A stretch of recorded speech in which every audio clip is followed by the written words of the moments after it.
Presidente, se emitieron 275 votos en pro, 0 abstenciones y 223 en contra. No hay mayoría calificada. En virtud de no alcanzarse la mayoría calificada, con fundamento en lo que dispone la fracción G del artículo 72 constitucional y en términos del artículo 232, numeral 1 del reglamento de la Cámara de Diputados, se desecha el proyecto de decreto. Honorable Asamblea, las diputadas y diputados. Bueno, amigos, hace unos momentos, días, instantes, la llamada ley energética pues no fue aprobada en la Cámara. Nosotros tenemos en la Resistencia, queremos dejar constancia de ese momento histórico en la vida política de México. Y ese momento pasa por una parte política y una parte de intereses de materia energética. Tengo aquí un par de compañeros, que es Ricardo, Unidos Somos Futuro. Así es. Y el maestro López Jones, que es periodista de Expansión de CNN y sale en múltiples cadenas, no sale en todas prácticamente las cadenas de televisión, creo que no sale en TV Azteca. Pero, perdón, la onda es esta. Yo voy a dejar botando una pelota y quiero que Ricardo, desde el punto de vista de un empresario, de un ciudadano, establezca cuál es un paradigma que López Jones nos ayude a dilucidar, porque sin duda de los tres, él es el que tiene un poco más de conocimiento de cómo corre el agua en esto. Entonces, Ricardo, por favor, ¿qué te pareció la parte política y qué planteas en la parte de la materia energética de lo que acaba de suceder? Muchas gracias, general. Creo que Morena llevó un discurso para poder pasar esta reforma de que iba a ser la base de la pirámide, la beneficiaria, que iba a mejorar las tarifas, que iba a tener un beneficio directo a los consumidores, cosa que quemando combustible, creo yo, sin ser experto energético, no iba a ser procedente, con una empresa que trae un lastre de sindicalismo, un lastre económico, un lastre de producción muy caro, y no íbamos a lograr eso. Yo aquí pregunto básicamente, la reforma energética como fue planteada, ¿cuál era la mayor falla que tenía además de el irse a producir energía por combustóleo? ¿Dónde estaba el meollo de que no iban a bajar los costos? Y luego viene la ley que está en la Suprema Corte de Justicia, que por lo que parece van a meter a votación otra vez.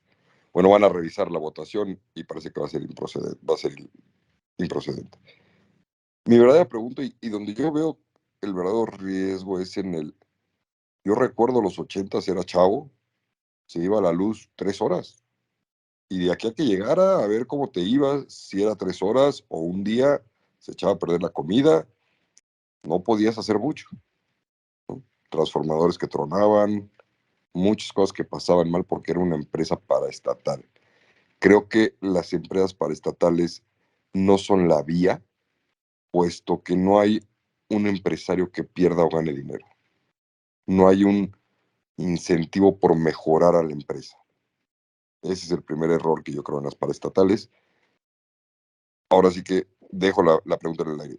¿Cuáles son los errores en CFE? Porque además desde 2018 para acá ha caído muchísimo la empresa. ¿Cuáles son los errores que tiene la producción? ¿Y cómo sería una buena reforma energética? A ver, vamos por partes. El mercado eléctrico mexicano está compuesto de 4 fases. Una parte es generaciones, en donde empieza todo el proceso, es decir, generar esa energía con diferentes mecanismos, puede ser solar, eólica, gas, combustóleo o carbón. Después viene la transmisión, que son estas grandes torres que vemos en las carreteras. Después viene distribución, que son todos los postes que tenemos, la última milla en las ciudades. Y finalmente viene suministro o comercialización. Generación está dividida en dos partes. Una parte que se llama grandes consumidores, grandes generadores y pequeños generadores. Los pequeños generadores somos nosotros en nuestras casas cuando ponemos paneles solares y no rebasamos 500 kilowatts por hora. Los grandes generadores son los que rebasan 1 megawatt por hora, 1000 kilowatts por hora. Esas dos partes están abiertas a la iniciativa privada y también a CFE. ¿Qué es lo que ha pasado en generación y por qué se da la reforma energética? En los últimos 10 años, esto es increíble lo que ha pasado, ha bajado 80%. 80%, es increíble. De 2,000 pesos a 400 pesos la generación de 1 megawatt con sol. Y ha pasado algo muy similar de 1,600 a 500 pesos en eólico. Entonces, hace 10 años, pues no era tan rentable producir solar y eólica, y hoy es súper rentable. Al mismo tiempo, el gas natural se ha mantenido más o menos sobre los 900,000 pesos. Ahorita ha subido mucho porque el gas ha subido demasiado, pero se ha mantenido en 900,000 pesos. Entonces, hace 10 años era muy rentable generar electricidad con gas y hoy ya no lo es. ¿Qué es lo que va a seguir pasando en los próximos años?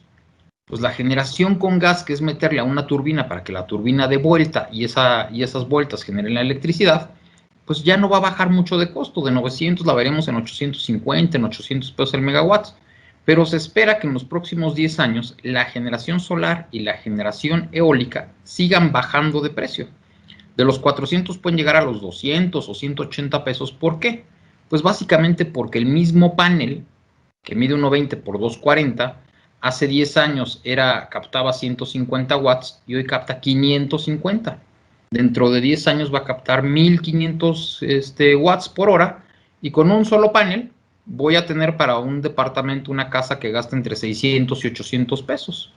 Va a ser muy rentable porque te va a costar 20, 25 mil un panel de ese tamaño que te va a generar la luz suficiente para que tú tengas energía en tu casa durante los 60 días sin pagarle un centavo a CFE. Entonces, ¿qué es lo que CFE le preocupa? Le preocupa que esa tendencia siga en los grandes generadores, que son sus grandes competidores, y entonces CFE se empieza a quedar sin clientes, que es lo que ha venido pasando de 2013 a la fecha. Entonces, ¿qué hace en la primera parte en su primer trienio el presidente? Dice, no, espérense, no podemos competir por precio, entonces vamos a obligar a CFE y a todos a que compren por despachador. Y para nosotros el más eficiente y el mejor es CFE. ¿Por qué CFE? Pues porque es CFE, así, no hay otra razón. Resultado, todos los grandes generadores dicen, no, espérate, esos cambios a la ley me están afectando, me voy a amparar. Le llevan una cantidad impresionante de amparos a la Suprema Corte de Justicia de la Nación y evidentemente la Suprema Corte de Justicia de la Nación dice, no, espérate, la regla era por precio, no por generador. Y si despacha más barato el sol hoy en día y si despacha más barato hoy en día el aire que el gas, pues te aguantas CFE, primero le compras a ellos y después compras tu propia luz. Que no es justo, no importa, le estás cambiando las reglas del juego. Se dan todos estos amparos, la Suprema Corte de Justicia los atrae por este nuevo cambio a la ley y determina en una votación 7-4 que la ley es válida. Pero entonces, si la ley es válida, también los amparos son válidos. Consecuentemente, el presidente dice, bueno, pues entonces, ¿cómo evito los amparos? Bueno, pues cambiemos la Constitución, que ahora sí, por ley, CFE se encargue de todo. Se encargue de decidir a quién despacha primero, a quién sí le da permiso, a quién no le da permiso, cómo le mete dinero a transmisión, cómo le mete dinero a distribución, y vamos a proponer un cambio en la Constitución. Y ese cambio en la Constitución fue lo que vimos en la Cámara de Diputados el pasado domingo, que no pasó porque requiere 2/3 partes. De manera increíble, el presidente manda esta propuesta sabiendo que se le iban a rechazar. Ya el PRI le había dicho, vamos a esperarnos a junio, a julio, que son las elecciones intermedias, y discutimos y ya entonces votamos en septiembre tu ley. Y el presidente dice, no, traigo prisa, que se vote a la brevedad. Y bueno, pues ya vimos lo que pasó. Yo creo que políticamente el PRI hizo el conteo correcto, sabe que si va en alianza con el PAN, va a ganar el Estado de México, que es la joya de la corona, El Estado de México es el estado con mayor población del país, en consecuencia es el que tiene más presupuesto en todo el país, y el Estado de México está dividido en 3 corredores. El corredor rojo priista, que es el centro del Estado de México, junto con todas sus poblaciones. El corredor amarillo, que era del PRD y que ahora es de Morena, que está en el oriente, que estamos hablando de Chalco, Nesa, Tláhuac, toda esa zona.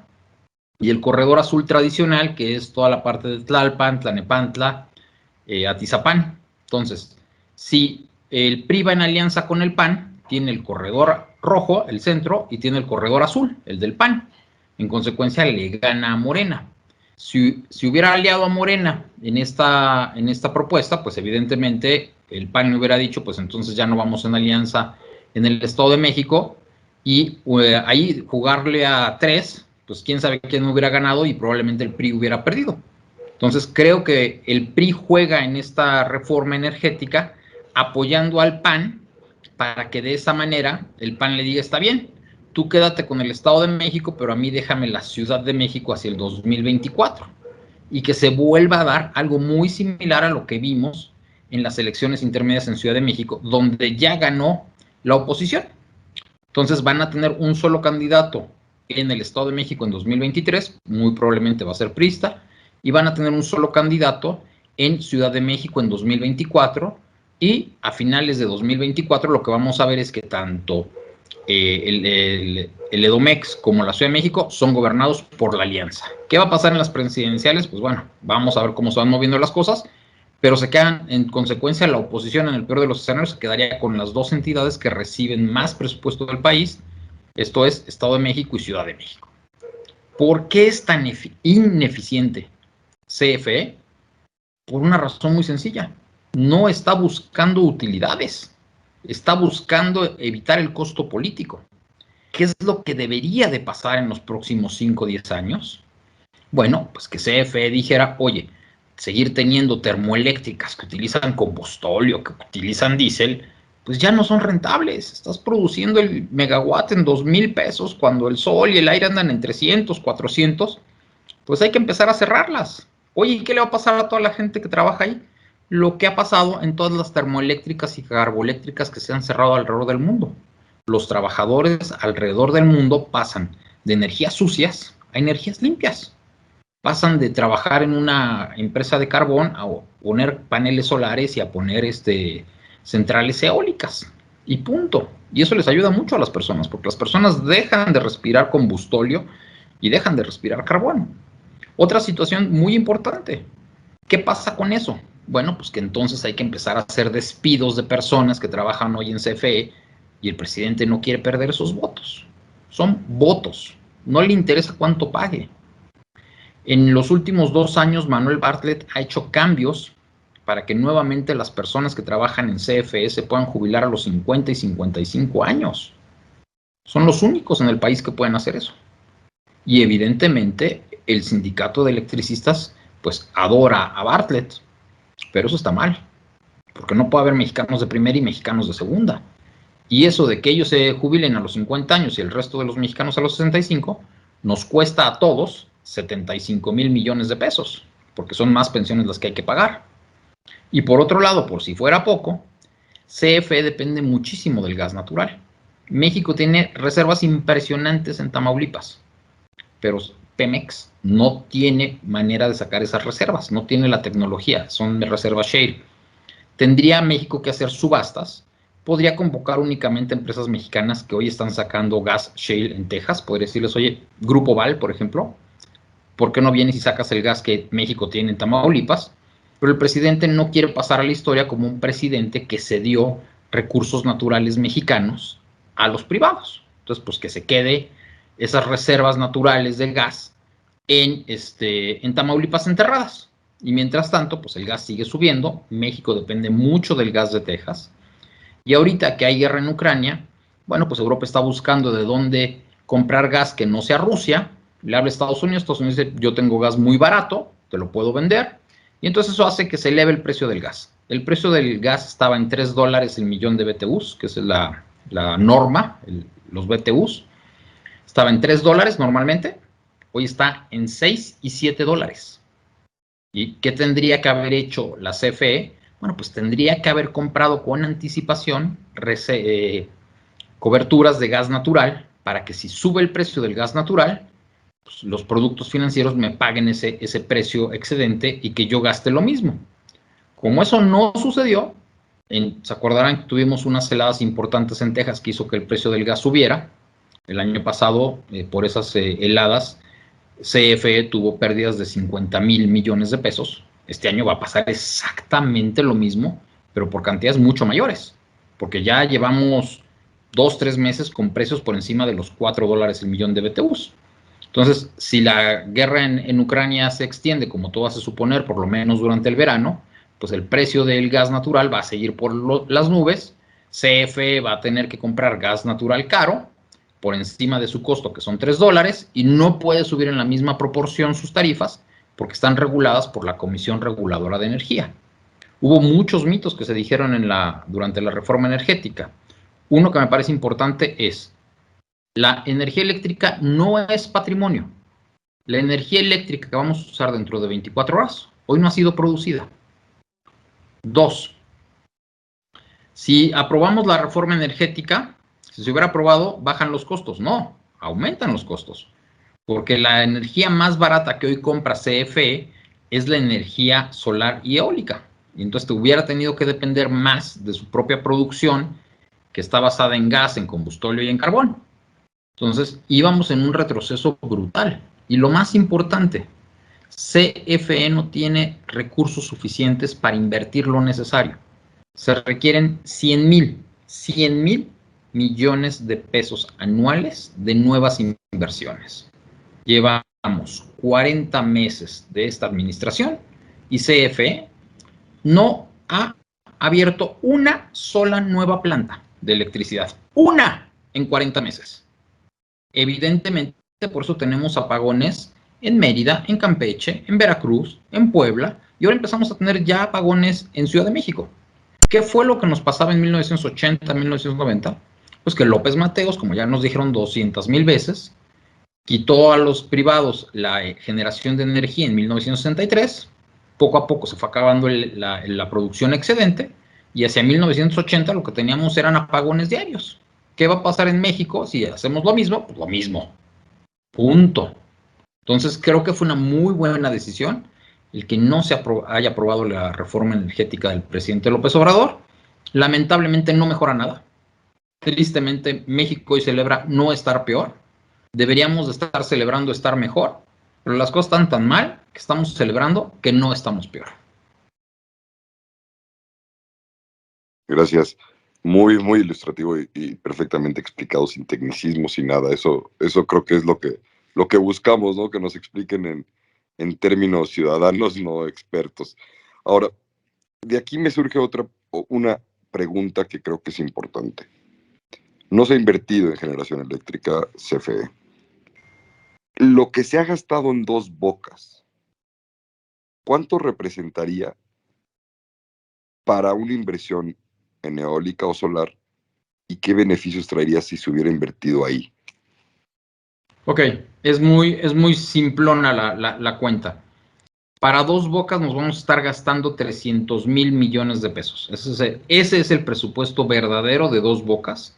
Se va a inaugurar el próximo 1 de julio, pero va a empezar a refinar hasta 2025 o 2026 según todos los expertos en energía. Y la razón por la que va a tardar tanto tiempo es porque se tienen que hacer pruebas, porque estamos hablando de productos altamente flamables que en cualquier momento pueden explotar si no se hacen todas las pruebas necesarias de seguridad. Entonces son 300,000 millones de pesos. En dólares son 15,000 millones de dólares. Cada instalar un megawatt adicional te cuesta más o menos $1 millón. Ese es el costo actual de instalar un megawatt adicional. Con 15,000 instalas 15,000 millones de megawatts, que son 15 gigawatts. México ahorita anda consumiendo entre los 60 y los 70, entonces hubieras podido instalar alrededor de 80 y otros 15, pues llegarías a 85 gigawatts. Hubieras aumentado un 20, un 25% la capacidad instalada. Pero ojo, lo más importante de las subastas eléctricas que en 2013, la reforma de 2013 le dice a CFE, A partir de ahora, tú ya no puedes hacer contratos en lo oscurito. Tú ya no puedes hacer licitaciones, no puedes hacer nada. Tienes que hacer subastas de largo plazo, donde se van a presentar todos los productores del mundo, de México y del mundo, a entregarte la forma más económica de venderte energía. Tú ya no vas a tener que invertir. La reforma de 2013, la legislación actual, busca fortalecer a CFE. ¿Por qué? Pues porque reduces tus costos de producción, reduces tus costos de adquisición de energía a 300 pesos y le vendes al usuario final en 2,000 pesos, en 2 pesos el kilowatt. Tú lo compraste en 30 centavos, lo vendes en 2 pesos, pues ganaste 1 peso con 70 centavos en cada kilowatt que vendiste. Entonces es maravilloso. Entonces, a partir de ese momento, tú ya no tienes que invertir en infraestructura. Tenemos un término patriotero nacionalista muy extraño en México, en donde nos queremos hacer dueños de fierros. Yo le pregunto a la gente, a ver, ¿de qué me sirve un iPhone 3? Estamos apenas en el 12 o en el 13. Han pasado 10 años apenas y el iPhone 3 ya no me sirve. Imagínate que yo hago un contrato a 15 años, compro un iPhone 5 para cuando aparezca el iPhone 20, bueno, pues el 5 ya es del museo. Entonces, como para qué quiero yo dentro de 15 años que concluye el contrato de las subastas quedarme con esos fierros. Quédate con tus fierros y vamos a hacer una nueva subasta y probablemente esa nueva subasta en lugar de 300 pesos me vas a vender en 200 o en 150 pesos el megawatt. Entonces es muy importante explicarle a la gente que con las subastas CFE no tiene que gastar en infraestructura. Y lo que CFE ha estado haciendo en los últimos 3 años es licitar de manera totalmente ilegal nuevas plantas de electricidad. Y esas plantas de electricidad, cuando llegue la nueva administración, pues van a ser desechadas porque se van a ocupar ahora subastas. Y entonces las plantas de CFE que está construyendo, a ver cuándo las termina, van a ser a gas, van a producir en 900 pesos el megawatt, llegará la nueva administración, usará las subastas, que es lo que se debe de hacer, y bajaremos otra vez a 300 pesos el costo y esas plantas en 2-3 años ya quedaron obsoletas.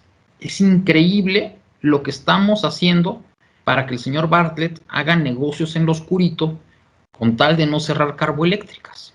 Es increíble que la principal fuente de contaminación de la Ciudad de México es la termoeléctrica de Tula. Y es la principal fuente de contaminación de la Ciudad de México porque quema combustóleo. Entonces quema durante todo el día combustóleo. Durante la noche los aires traen a la Ciudad de México todo ese combustóleo. Imagínate toda la porquería que nos traen a la Ciudad de México. Y nuestras montañas detienen todo ese producto de combustóleo quemado. Y en la noche baja, esperando a que con el sol se disperse. Pero hay días, durante todo marzo, abril y mayo, que no hay mucho viento, no se dispersa. Entonces, lo que los ciudadanos de Ciudad de México estamos respirando durante el día es combustóleo. Es increíble. Y era para que lo hubiéramos cerrado y hubiéramos puesto parques solares en Hidalgo. Todas las personas que trabajan en Tula podrían trabajar en esos parques solares, tendrían mejores sueldos y no morirían de cáncer. Porque Hidalgo es uno de los estados con mayor concentración de cáncer. ¿Por qué? Pues porque la gente todo el día está respirando una refinería y está respirando una termoeléctrica. Es realmente un crimen lo que estamos haciendo.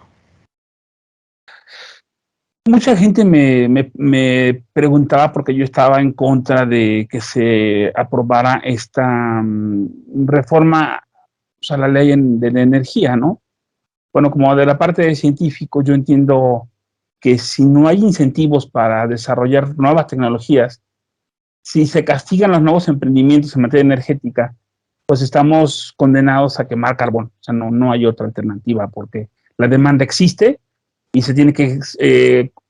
no hay un elemento sucedáneo para cubrirla, ni tampoco hay elementos de otro nivel que pueda cubrirlo. Esta es una situación de un monopolio clarísimo en donde se está permitiendo que se le apoye a este práctica monopólica a que cubra las necesidades del país, porque aunque estuvieran todos los parques industriales instalados, la demanda de México es muy grande, y sobre todo en una época de reconvertir la energía, López Jones, lo que estamos viendo en Europa. Bueno, les decía por qué no estaba de acuerdo con la aplicación de esta ley, pues básicamente porque se desarrolló antes de la guerra en Ucrania. Y después de esta guerra, ningún paradigma, ningún panorama es el mismo de lo que podía haber sido. Entonces, para presentar una ley actualmente, tiene que analizarse la repercusión de una guerra como la que estamos viviendo, la que se va a seguir viviendo, en donde la energía, sobre todo el gas, forman un papel como punta de lanza dentro de este conflicto. Ese es mi motivo por el cual yo había dicho, bueno, tienen que analizar una nueva ley a la luz de esta problemática de reconversión mundial, donde México puede ser un gran oferente, como tú lo dices, pero también México tiene que cubrir necesidades dentro de un marco. Pues amigo, nos tocó jugar en el barrio del libre comercio del norte. Entonces aquí hay una situación paradigmática. Si estamos viendo que hay un problema con la demanda de gas, porque Rusia, que es uno de los principales productores y exportadores, lo queremos detener, cueste lo que cueste. Y eso es lo que está haciendo Europa al decirle, no quiero tu gas. Entonces, bueno, pues aumenta la demanda por gas de Estados Unidos, que es el gran productor a nivel mundial ahorita de gas junto con Arabia Saudita. Pero ¿qué pasa? Que Estados Unidos, que antes le tenía una demanda local y una demanda hacia México pequeña y todo, bueno, pues ahora tiene una gran demanda para también surtir a Europa. Resultado, los precios del gas, como te platicaba, pues pasaron de $3 el millón de BTUs a $6 el millón de BTUs. Y se van a mantener ahí. Porque si algo tiene que hacer Occidente es, si Rusia se sale mañana de Ucrania, que espero que así fuera, pues hay que mantener las sanciones comerciales sobre Rusia. Punto. Los próximos 5, los próximos 10 años. Rusia tiene que entender que lo que está haciendo es una catástrofe mundial y que no puede volver a hacerlo. Entonces, es muy probable que tanto Estados Unidos como Europa le dejen de comprar a Rusia su gas en los próximos 5 o en los próximos 10 años. Eso significa que el gas de Estados Unidos va a valer no 3, sino $6 los próximos 5 o 10 años. ¿Qué debe de hacer México? Pues México debe de hacer dos cosas lógicas. Uno, tengo gas en Tamaulipas, pues haz las subastas a la brevedad para que alguien lo extraiga. Lo lógico. Dos, si va a ser más caro el gas, pues debo de reducir mi dependencia del gas natural. El 60% de la energía eléctrica que hoy se produce en México se produce con gas natural. ¿Qué es lo que debo de hacer? Pues apoyar energías que no utilicen gas natural, como la solar y la eólica. Un dato muy importante. Si revisamos un mapamundi, vamos a ver que México es un país tropical y que Europa y Estados Unidos no lo son. ¿Qué significa eso en términos de sol? Que México tiene entre 300 y 330 días con 6 a 8 horas de sol muy bueno, mientras que Europa y Estados Unidos pues llegan a 120, 150, 180 días. ¿Qué significa eso? Que nosotros tenemos más sol, que el mismo panel solar puesto en México va a producir durante el año más energía que el mismo panel solar que si lo pones en Estados Unidos o en Europa, que están más o menos a la misma altura. ¿Qué debe de hacer México? Bueno, pues debe de reducir su producción de energía eléctrica con gas natural. ¿Cómo lo hacemos? Pues promovemos sol y aire y debemos de sacar el gas natural que tenemos en Tamaulipas. ¿Para qué? Pues para que baje el precio del gas en México. Hay una gran cantidad de procesos industriales que requieren gas natural. Todo lo que tiene que ver con un horno en México se calienta con gas. Y estamos hablando desde la tortillería, estamos hablando de la panadería, pero también estamos hablando del sector siderúrgico, del sector cemento, de materiales para construcción en general. Los materiales para construcción han subido en lo que va el año horrible, 40, 50%. ¿Por qué? Pues porque les han subido el precio del gas. Para una cementera es más caro el gas que la nómina. Nada más para que tengamos una idea de lo que estamos hablando. Igual para el sector siderúrgico. Es más caro el pago del gas que el pago de la nómina. Entonces, si sube el precio del gas y estimamos que el precio del gas no va a subir en lo que resta del año, no va a bajar en lo que resta del año, pues tienen que subir los precios finales. Si tú, por ejemplo, vas al súper y compras una conserva de una mermelada de fresa, pues la tuvieron que cocer en algún horno. Resultado, si sube el precio del gas, sube el precio de tu mermelada. Si compras, no sé, unos chiles en vinagre, igual, los tuvieron que haber cocido en un horno pues van a subir los precios, el precio de los chiles en vinagre, y si compras el pan en paquete, y si compras un yogur, pues la leche hubo que hervirla, pues va a subir el precio del yogur porque sube el precio del gas a nivel mundial. ¿Qué debe de hacer México? Pues debe de extraer las reservas de gas de Tamaulipas. Es increíble que por ideología no querramos extraer las reservas de gas y con eso reducir la inflación, cuando la inflación de alimentos ya está por encima del 10, del 12%, y le estamos pegando a México. La ideología le está afectando el bolsillo de todos los mexicanos y no nos queremos dar cuenta. Creo que me quedó más claro ni el agua. Realmente estamos arando en un desierto con la esperanza de que algún día llueva. Realmente este país tiene el potencial enorme de energías solar, marítima. Bueno, tal vez a nivel de hidrológica no seamos una superpotencia, pero también tenemos forma de defendernos, ¿no? No es posible que en vez de que se alienten a las iniciativas particulares, científicas, se les haya espantado, se les haya quitado los fondos mixtos y los fideicomisos para la inversión, en donde generar diversos niveles de baterías o diversos tipos de energía sería una alternativa que tendríamos. Hacer una mufla solar, lo tienen en España, hacer una mufla donde una serie de espejos cóncavos concentren la energía total del sol en un dispositivo, una caja negra para derretir plásticos, aluminios y cierto tipo de metales, ya es una práctica, no es una fantasía. O sea, estamos muy, muy mal en el aspecto de que no se ha tomado ni el gas ni la posibilidad que tenemos realmente de ser una potencia mundial de energía. ¿Por qué? Porque se quiere continuar quemando combustible, carbón y energías sucias en una situación que solamente ellos entenderán por qué lo hacen. Carlos, para cerrar, te quiero hacer una pequeña perspectiva keynesiana.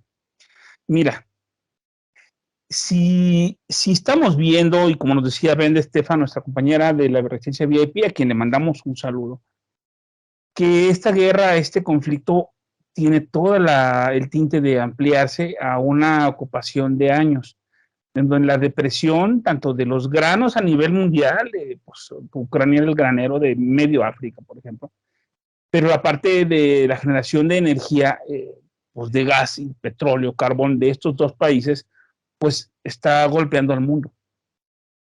México tiene un potencial que tiene Bolivia, que tiene Venezuela, que cada país de Latinoamérica tiene que articular para salvarse primero ellos y luego para ver cómo puede nivelar a nivel mundial esta situación.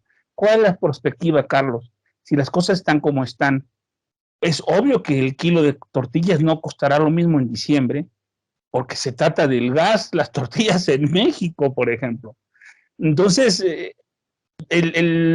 los granos, la avena, toda la avena viene de Ucrania y la avena se ocupa en muchísimos procesos, sobre todo de la parte de harinas, de la parte de la fécula. Entonces, Carlos López Jones cierra con una perspectiva de cómo cerrará México en perspectiva con el mundo, su situación económica. Ok, vamos por partes. ¿Qué es lo que estamos viendo? Estamos viendo que Occidente está respondiendo a esta invasión de Rusia sobre Ucrania, buscando nuevos proveedores para muchas cosas. Evidentemente, lo más importante o de muy corto plazo es buscar proveedores para el gas y para el petróleo que ya no le quieren comprar a Rusia. De cualquier forma, Rusia pues necesita exportar todo esto y tiene un grupo de países que le pueden estar comprando alguna parte de su producción. De todas maneras, estamos viendo una caída en las exportaciones de Rusia. Y bueno, pues ese es el primer tema. ¿Qué significa eso para el mundo? Significa que se va a acelerar la transición energética. ¿Qué significa eso para México y para el mundo?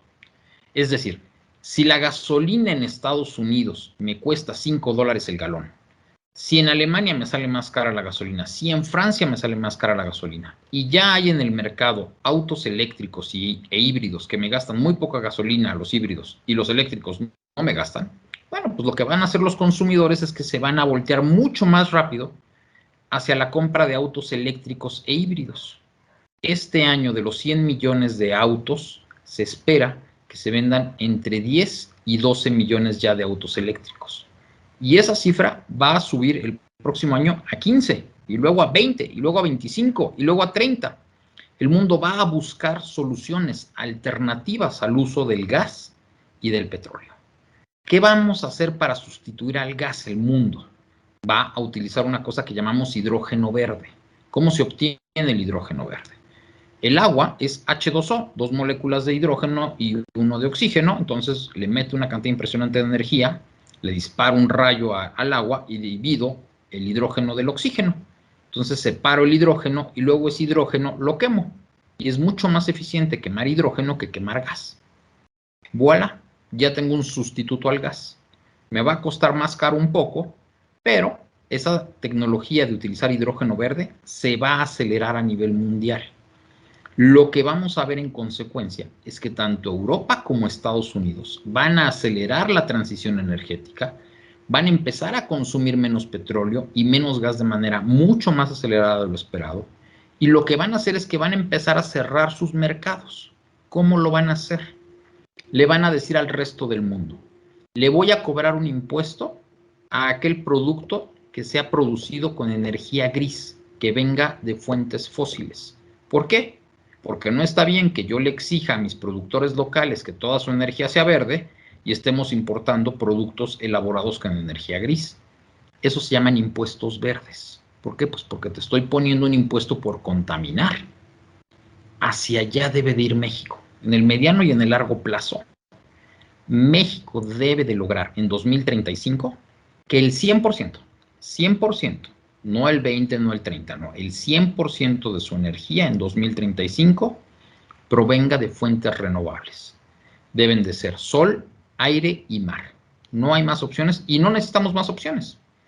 En Dubái, por ejemplo, que tiene una radiación similar a la de México, aunque usted no lo crea, sí, Dubái tiene una radiación similar a la de México, pusieron una planta termosolar, así se le llama, donde pones espejos, diriges toda la luz del sol hacia un solo lugar y con eso calientas aceite. Y ese aceite calentado te sirve para generar vapor. Y ese vapor es el que mueve las turbinas en la noche. Entonces, durante el día calientas el aceite y cuando te hace falta aceite caliente para mover turbinas que generen vapor, pues en la noche que no hay sol, ya tienes electricidad. Esa es una forma muy sencilla de usar energía solar para tener luz en la noche. Otra forma de usar energía solar para tener luz en la noche, pues son pilas. Muy simple. Si yo necesito 100 megawatts, pues hago algo de 150, 180, y los 50 y los 80 que me sobran, voy a ir rellenando mis pilas para que en la noche que necesito luz, pues con eso ya tengo, la saco de las pilas. Entonces, el mismo parque lo hago más grande, una parte utilizo la energía durante el día y la otra parte utilizo la energía durante la noche. Y lo mismo puedes hacer con los parques eólicos. Una parte de la energía la utilizas durante el día y la otra parte mientras no tengas vientos. Y México tiene enormes fuentes, tanto solares como eólicas, para no depender de fuentes combustibles. Hoy, el día de hoy, California, entre las 12 y las 4 de la tarde, el 95% de su energía, que es más que la que ocupa todo México, porque la economía californiana es más grande que la mexicana, ya es energía renovable. Hacia allá debemos de ir. Pero, ojo, eso no va a pasar. Punto. En este sexenio eso no va a pasar. Entonces, vámonos a nuestra triste realidad. ¿Qué va a pasar entonces en México? Punto número 1. La inflación, que debería de haber cerrado en 4%, va a andar sobre el 6 y 7% a finales de este año. ¿Qué significa eso? Que nos va a ajustar menos cada vez que vayamos al súper. Los precios de las cosas van a ir subiendo. Oye, pero ¿por qué 6, 7 si todo sube 20, 30? Bueno, hay cosas que subirán 15, 20% y otras cosas que subirán 2, 4, 3% por debajo de ese 6, de ese 7%. 1. 2. Si su sueldo no sube por encima de 7% este año, usted está perdiendo poder adquisitivo. Y lamento mucho decirle que no estamos generando muchos empleos de buena calidad. Entonces, si a usted le dicen, lo más que te puedo subir es 5%, tómelo. Vaya buscando otro empleo, pero tome ese 5%, no se vaya a huelga. México no está generando los empleos que debería de estar haciendo.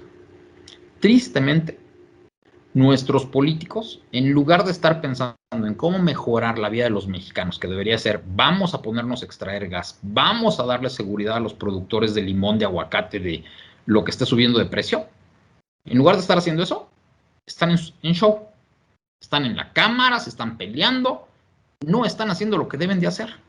Lo que debe de hacer México es extraer el gas que tenemos en Tamaulipas, darle seguridad a los productores e incentivar la producción local de lo que haga falta que venga de Ucrania.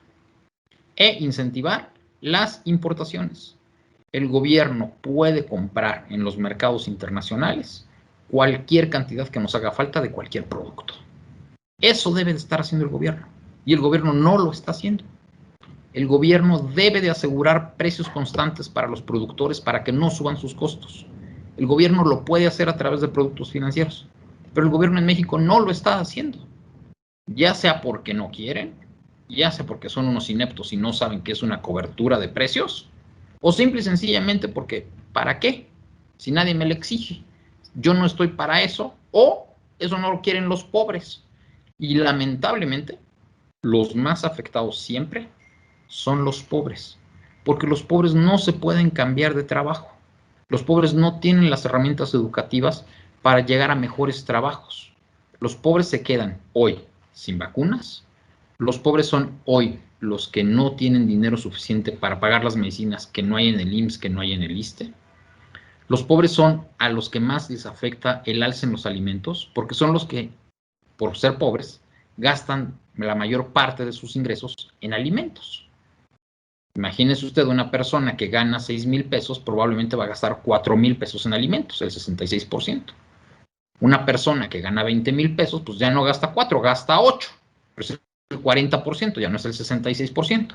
Y una persona que gasta 100,000, que gana 100,000 pesos, no, a lo mejor no gasta 8, gasta 15, pero es el 15%, ya no es ni el 60 ni el 40. A mayor riqueza, gastas menos en alimentos. Gastas más en otras cosas, gastas más en energía, por eso en Estados Unidos la inflación sube más, porque allá el precio de la gasolina está subiendo mucho. ¿Qué está haciendo Biden, perdón? Biden lo que está haciendo en este momento es que sale al mundo y les dice, pónganse a producir petróleo, nos urge petróleo. Estoy peleado con Venezuela, estoy peleado con Irán, estoy peleado con quien sea, no me importa, produzcan petróleo. Lo que es más, vinieron a México y le dijeron a México, deja de refinar y de tirar petróleo, expórtalo. ¿Y qué hizo México? México le hizo caso a Estados Unidos. Nuestra plataforma de exportación de petróleo pasó de 800,000 barriles a 1,000,000 y probablemente suba hasta 1,200,000. Vamos a reducir nuestra ineficiente refinación para exportar más petróleo. Eso es lo que tiene que hacer un gobierno. Cuando falta producción, pues hay que promover la producción. Si lo que estamos viendo es que va a haber escasez de ciertos productos, lo que debe de hacer México es promover la producción de esos productos. Si no lo hacemos, pues va a pasar lo que ya te platiqué. Van a subir los precios de los alimentos, vamos a tener una inflación del 6-7% y evidentemente nuestro crecimiento, entre comillas, va a ser del 1%. ¿Por qué digo entre comillas? Porque es un rebote, porque la economía mexicana a finales de 2022 va a ser más pequeña que en 2019. No estamos creciendo, estamos rebotando. Oye, Carlos, pero Latinoamérica, compárate con ellos. Latinoamérica a finales de este año ya va a estar por encima de 2022, de 2019. México, con mucha suerte, porque es probable una recesión el próximo año, para como estamos ya viendo las cosas, vamos a estar, si crecemos 1%, 2% los siguientes 3 años, en 2024 en niveles de 2019. Vamos a haber perdido un sexenio por pésimas decisiones. Porque hoy el presidente puede extraer el gas de Tamaulipas, el presidente hoy puede promover la producción de una gran cantidad de productos, puede darle seguridad a los productores para que bajen sus productos, porque hay una gran cantidad de productos agropecuarios que no salen de las huertas porque le tienen que pagar dinero al narco, o le pagan dinero al narco y evidentemente pues lo tienen que pagar, ese dinero no lo van a pagar ellos, lo terminamos pagando los consumidores finales. Ya el kilo de limón no te vale 20 pesos, ya no te vale 40, ya no te vale 60, te vale 100, porque yo le tuve que pagar por cada kilo 40 pesos al narco. Es increíble que siendo el principal objetivo de cualquier gobierno la seguridad, tengamos los niveles de inseguridad que hoy tenemos en México. No puede ser que tengamos 100 hombres muertos diarios, 15 mujeres muertas diarias, 7 niños desaparecidos diarios y que el 80% de los mexicanos se siente inseguro en la ciudad en la que vive. El primer objetivo de cualquier gobierno en el mundo es darle seguridad a su población. Le dimos el monopolio del uso de la fuerza, le dimos las leyes que necesita. Es urgente que se ponga a trabajar este gobierno. Agradezco muchísimo, Carlos López Jones. Realmente ganamos mucho al tener una opinión como la tuya, porque además de calificada, pues estás muy bien informado. Entonces, te agradecemos humildemente que hayas estado acá. Muchísimas gracias a ustedes, como siempre, general, a sus órdenes. No, muchas gracias y amigos, cuídense mucho porque la resistencia en sus manos. Saludamos mucho a la resistencia VIP, a todos mis amigos de este grupo tan virtuoso y en general la resistencia Ubi Caritas, con Marí, con Don Puma y en general resistencia cultural, todas las demás divisiones que tenemos. O sea, es un equipo muy grande y todos trabajan muy bien. Muy buenas tardes, gracias. Buena suerte a todos.